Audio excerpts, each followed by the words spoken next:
The huge fire at the Russian weapons depots in the city of Toropets, Tver Region, is another reminder of how important it is to destroy Russian weapons on the sovereign territory of this country. How important it is to transfer the war to the territory of the Russian Federation. After all, without such a transfer, it is hard to imagine that anyone in the Kremlin would even think about ending the Russian-Ukrainian war in the foreseeable future. There is a saying that goes, "In order for you to have a desire for peace, first of all, you must lose the ability to continue the war." Here we are talking about this fire in Toropets and the fact that ammunition began to explode as a result of the drone attack. But these are also Iskander missile systems, i.e., missiles designed for these systems, missiles designed for Tochka-U and Kalibr systems, and artillery ammunition.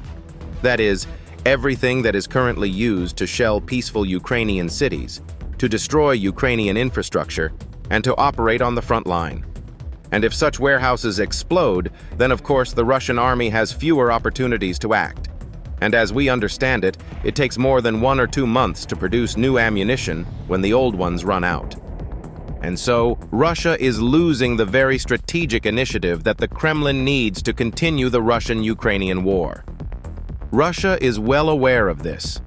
We all remember the constant fires at Ukrainian weapons depots during the period of preparation for Russia's major attack on Ukraine. These were not some random events. It was all done by Russian agents for their command, so that the Ukrainian army, if Russian President Vladimir Putin decides to attack Ukraine, would have fewer opportunities to defend against this aggression. And before that, Russia tried to deprive the Ukrainian army of modern weapons, airplanes, missiles, and to get all these weapons in exchange for cheap gas. In other words, we can say that Moscow was strategically preparing for the neighboring country to have no army and no ammunition. At the same time, Ukrainians hoped that living with the price of cheap Russian gas would ensure their normal economic development and prosperity for decades to come. But now Ukrainians should have a completely different tactic in their relations with Moscow. Now Ukrainians must realize how important it is to destroy the arsenals of the Russian army, both in the occupied territories of Ukraine and in the territory of the Russian Federation itself. This fire in Toropets is a good reason to talk to our allies, to show them again. You see, if we destroy Russian warehouses, and they did not move them more than 300 kilometers from the Ukrainian-Russian border, as they did with the aircraft, with the air bases, because they need these arsenals here, in close proximity to the front line, Russia will exhaust its capabilities to strike at Ukraine, to destroy Ukrainian infrastructure, and to act on the front line.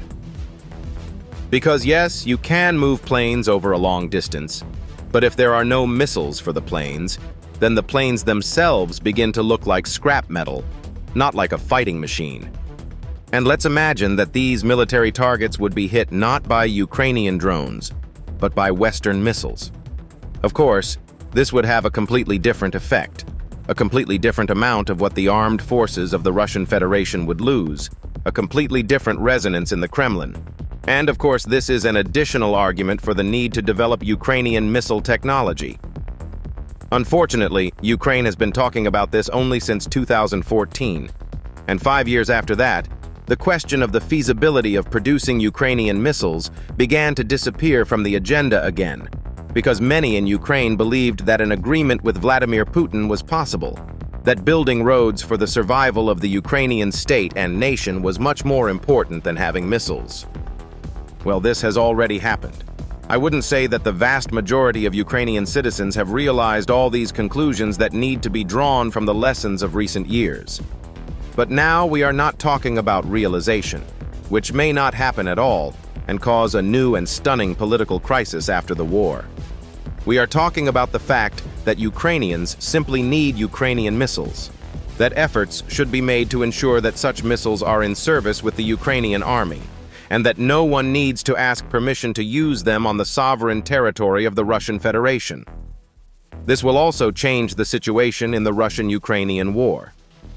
If Ukraine accepts as axiomatic the duration of this war, and realizes that there is no real platform for an agreement between Russia and Ukraine and for negotiations between the two warring countries during the next difficult years of war, then the alternative to illusions about the possibility of peace on Ukrainian soil and negotiations between Moscow and Kyiv should be efforts to destroy Russian military potential, transfer the war to the territory of the Russian Federation, and create a crisis situation in this state itself.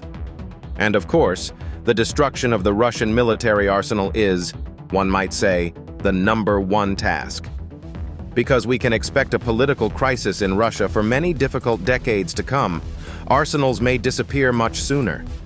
And it is precisely this disappearance of weapons that can make Vladimir Putin, or Vladimir Putin's successor as president of Russia, think about the need to end or suspend the conflict with Ukraine, even if the political goals of the Russian Federation to integrate Ukrainian lands into the Russian state remain the same as they have been since the early 90s.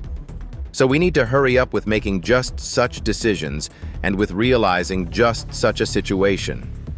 No wonder the city where one of the largest fires in the history of this long war has now broken out.